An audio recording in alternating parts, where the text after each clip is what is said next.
Hey, what's up everybody? Welcome back to the channel. Today I'm going to hit you with a very quick tip. Just going to show you what I do to process most of my kicks in Ableton. So the first part of the chain is going to be Ableton's stock saturator, and we're going to be using the preset called a bit warmer. It does exactly what it's called, just makes your kicks a bit warmer. Next in the chain is going to be an Ableton glue compressor.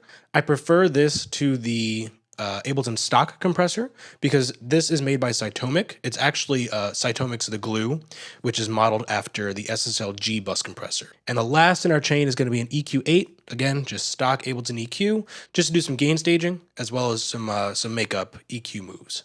So let's go ahead and take a look at this chain, and I'll A/B before and after this processing.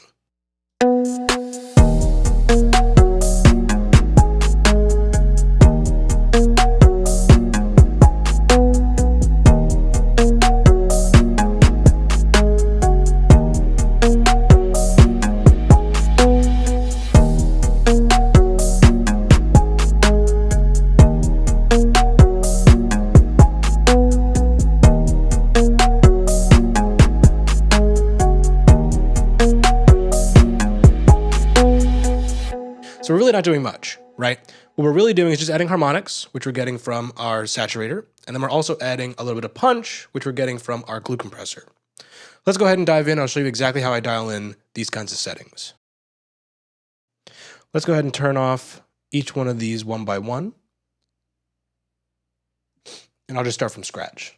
So the first thing we're going to want to do is find Ableton Saturator. Under that menu, we'll see a bit warmer. So this is the preset as it's designed.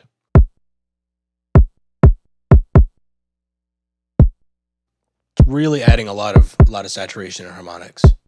It's also adding a lot of top end, which I don't necessarily want.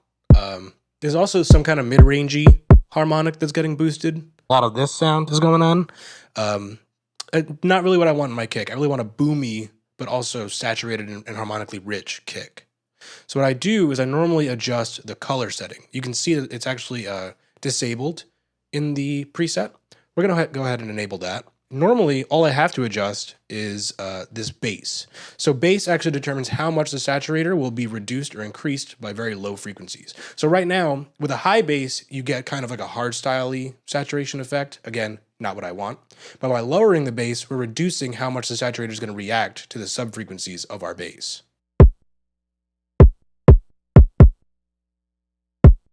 You can hear it already getting warmer.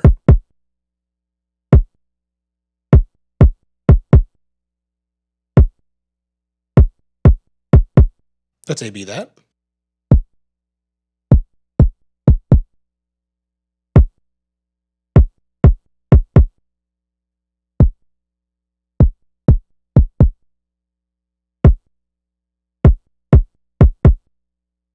Really liking it so far, nice and warm. Let's add that punch. Let's add that punch back. Just go ahead and drag a new glue compressor here. So the first thing I want to do is adjust my attack and release times. I want the slowest attack of 30 milliseconds. So this way, the transient is really allowed to pass through the compressor, and after 30 milliseconds, the longest it's available, it starts compressing and doing my gain reduction. The next thing I want to do is do the quickest release time possible. This way, it really lets the transient through and just snaps right down. It's going to make a really quick and snappy and punchy kick drum.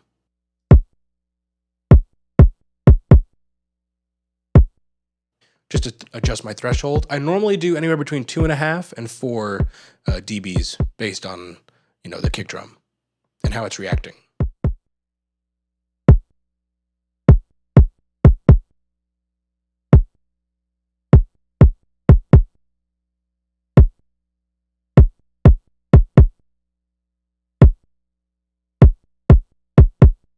Now you can see that this clip indicator is going off on our glue compressor. Personally, I'm not opposed to that. I like the way that Ableton sounds when you clip it pre-fader. I know everyone on YouTube and everyone in these tutorials is always like, oh, clipping is bad, don't clip, all this stuff, like avoid digital clipping, it sounds bad. I mean, it doesn't really sound that bad, especially like pre-fader. Ableton sounds different when you clip it between plugins. It sounds different when you clip it after all your plugins before your volume fader. And it sounds its worst in two places. Post volume fader distortion happens a lot. It's really nasty. It just sounds like you're losing bits and bytes.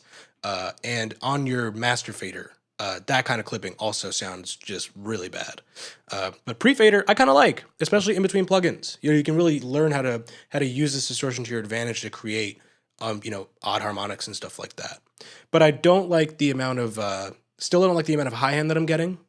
So what I'm going to do is just use this EQ8 to compensate. Just drop the highs a little bit, boost the low end, and then I'm also going to use the gain volume, the output gain on the EQ8 to level match. So when I A/B, I can really listen for the harmonic differences and not my volume. Louder things always sound better. So by gain, compensating for the gain that we're getting from the glue compressor and the a bit warmer, I can accurately A/B whether or not I like what I'm doing to my kick. So you can see I'm really just taming the low end here, boosting those low mids, just cutting out a little bit of the highs. And most importantly, using that gain reduction. So without it, it's way too loud. But with it, it sounds more like the kick drum I started out with. So let's go ahead and A/B now that we have all these settings, and we'll just determine, you know, whether or not we actually like what we're doing.